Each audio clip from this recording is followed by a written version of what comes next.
Hey everybody, this is Chapter 9, Section 1 for Algebra 1. Today we're going to be looking at specific kinds of graphs, and we're going to look at a lot of vocab here, so we want to make sure you get all this down and go back and look over it as you kind of get through things. It's really important as we go through the rest of the chapter that you've gotten some of this vocab down. So let's get going. First one, the first definition you need is quadratic function. This is going to be how a graph looks.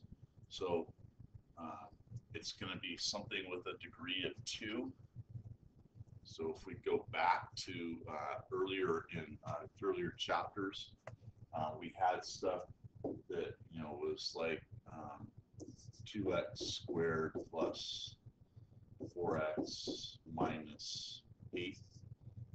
The degree they're talking about is this. Okay, so anything with a degree of 2, which means that's the biggest degree in that expression, is going to be called a quadratic function. Okay.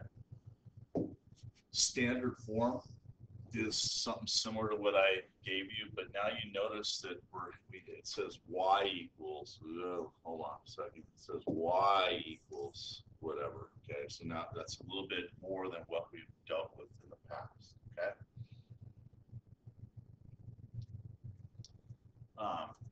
Next one is parent function, and this is just kind of the basis. All of our graphs kind of come off of this one particular function. So just y equals x squared. You could have more things after the x squared, but that's kind of where it starts from. Okay. Then once again, too, you guys, I go kind of fast in the video, so if I'm going too fast, hit pause, get caught up with your notes, and then come on back, and we can get going again. Okay. With these types of functions that have the degree of 2 or the x squared, this kind of stuff, it's going to have a specific shape, and it's called a parabola. Okay, so it's the shape of a quadratic graph, and it's the U shape. Okay.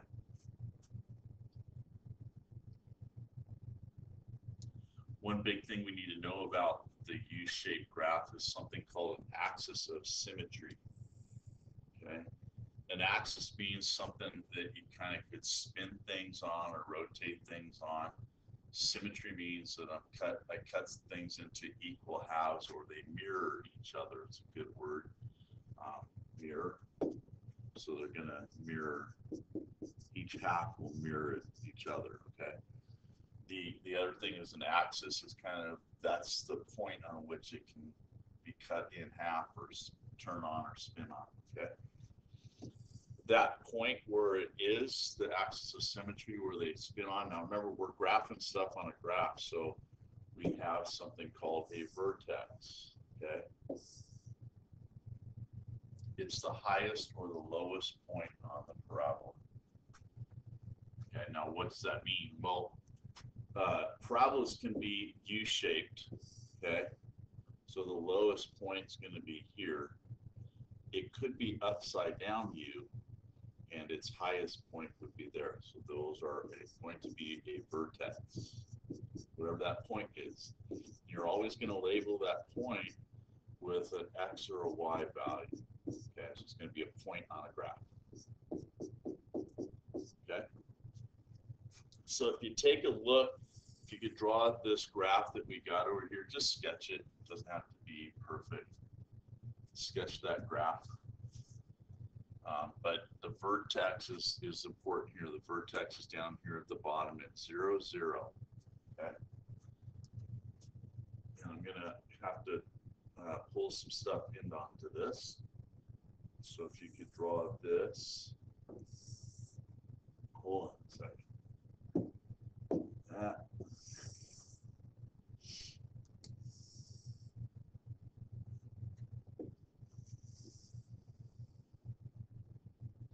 So there's your axis of symmetry. It's cutting. That's the line that cuts the parabola into equal halves. Okay, and the axis of symmetry always has an x value.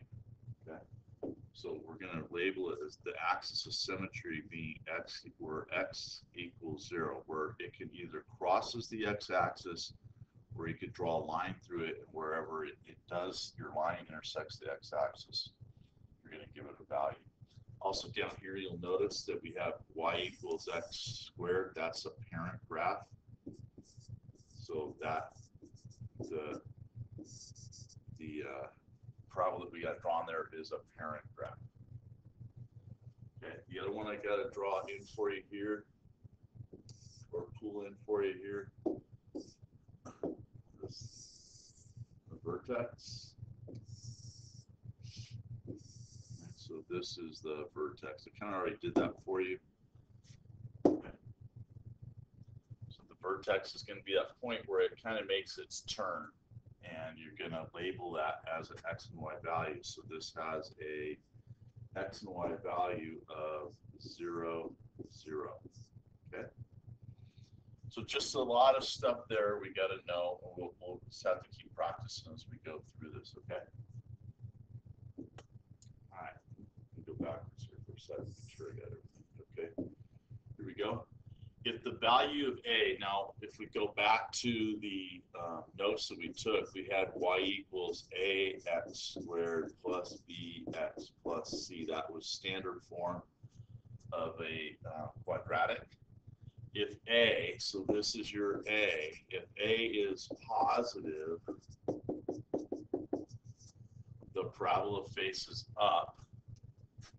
So if you see, look at this particular parabola, it faces up and its vertex is at the bottom. That's called a minimum. Okay. This other part here, if the value of a is negative, the parabola faces down and the vertex will be called a maximum. Okay, so this one, the parabola is facing down. Here's your vertex. That's going to be a maximum. So hopefully this kind of common sense here. We're calling this one over here a minimum because it's at the bottom, and that's the smallest values is down there. For this one that faces down, the highest value is going to be at the top, so they're called a maximum. So just a couple terms, minimum, maximum, goes with the type of picture of a parabola that you might get. Okay, so here we got two different graphs, and we need to get their vertex. Now remember, the vertex is going to be written as a point on a graph. It's either at the top of the graph or at the bottom of the graph, depending if it faces up or faces down. In this first example, that's going to be the top of my graph where it makes its turn. So I need to write what is the vertex there. So what's the x and y value at that point? So if you're looking at that, this should be 0, 3. Okay. So hopefully that's pretty easy. We need to determine, is that a minimum or a maximum? Well, it's at the top of my graph, so that's going to be a max. It's okay if you just write the word max. Okay. On this next one, B, we need to write what is the vertex, so what's the x and y coordinates. So this one's a little bit different. This right here is my vertex. So if you look at that, the x value is 1, the y value is -1. Okay. I need to determine, is it a minimum or a max? It's at the bottom of my graph, so we're going to call that a minimum or a min. Okay, so hopefully those are pretty easy to pick, and they're really important for us, especially as we go into other math, being able to determine vertexes and what their point is. The other thing too we didn't really talk about, but I'll kind of throw it out there. This is going to be my axis of symmetry, so it's where x is equal to 0. It's crossing the x-axis right there. Okay. This one, my axis of symmetry is going to be right here. So this one actually crosses the x-axis at +1. So just that I'm throwing that in there just because it will be stuff you're going to need to know, and it kind of goes with these.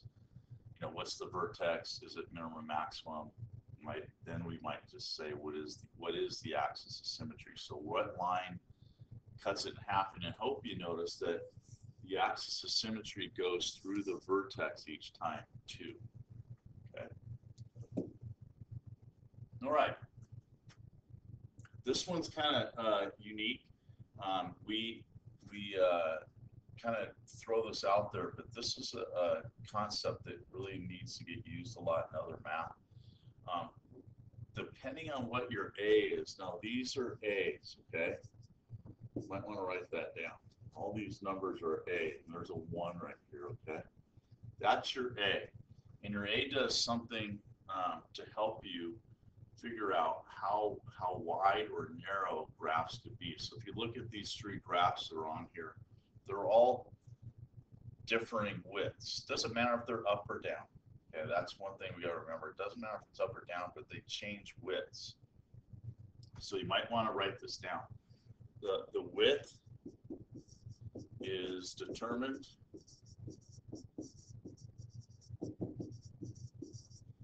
by the value of A. Okay. All right. And in the negative sign here in front of this one, that just tells me I flipped it upside down. Okay. I'll just, this is the graph for it. It flips it upside down. The other 2 are positive, and so their graphs are, opening up. Okay, so the negative sign, all it does is flip it upside down. So we're not going to look at that when we determine width. The width is just the number itself. So I'm just going to look at 4. I'm just going to look at 1/4. I'm just going to look at 1. Okay, so if you write this down too, the bigger A is, the narrower, sorry, not a lot of room here. The narrower the graph. Okay. If you could also write in your notes, I'll kind of find a place down here. The smaller A is, the wider the graph is. Okay. So you have to look at determination. When we get into other math, then we get really specific. How wide or how narrow is it? Where are the points that make it up? So that's for another day, another math class. Here we're just going to kind of make a general consensus. Is it going to be wide? Is it going to be narrow? You'll do exact things later on. Okay. So if you look at these, I'm looking just at 4. I'm just looking at 1/4. I'm just looking at the 1. And in the instructions here, they want us to go from widest to narrowest. So if you look at the definitions here, the widest would have the smallest number. So it's kind of opposites a little bit. So the smallest number here is this one, okay? That's the smallest number out of the 3. So this will be the widest. And then it says to the narrowest. Now the narrowest is the biggest number. So that's going to be this 4. Okay, so this is the narrowest. Okay. So this 1 would be in between those 2. Okay. All right, so that's an important one. You might want to put a star next to this and come back and do it. We're gonna hit it again, but it's important you look back at it. Okay. All right. This next example, we want to graph something. Okay, but we need values for that. Here is our equation: y equals x squared plus 3, and it says make a table of values. So I want you guys to do this for me. Make a little t-chart. And just so that we're always doing the same thing, and making this easy too, I don't want to make this hard.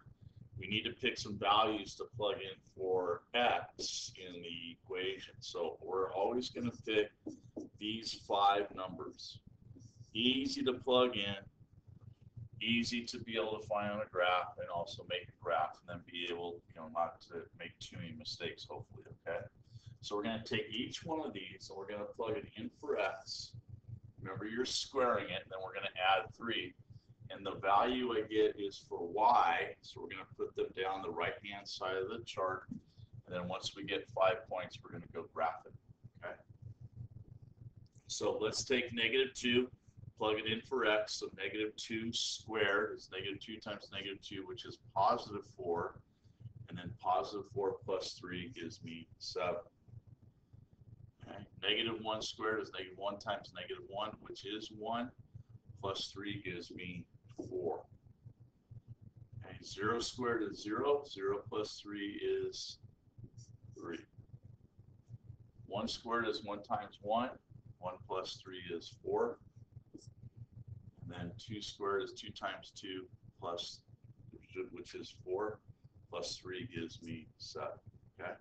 So now I got 5 points. Gives me kind of a good thing to do here. So -2, 7 would be here. -1, 4 would be here. 0, 3 would be here. 1, 4 would be there. 2, 7 right there. Okay. I'm going to go ahead and sketch in my parabola. And I'm going to put arrows on the end because I could have more points and the parabola should kind of keep going on infinitely. Okay. So there you go.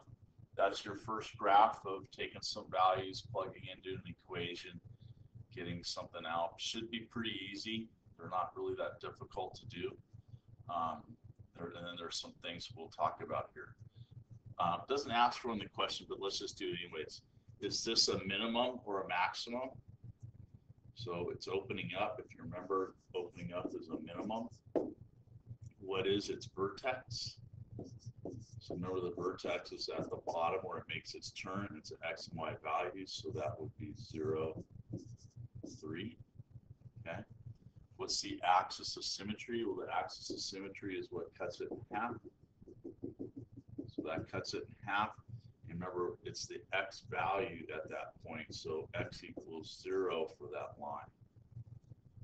Okay, so just some stuff that we kind of throw back into doing these things that you need to know.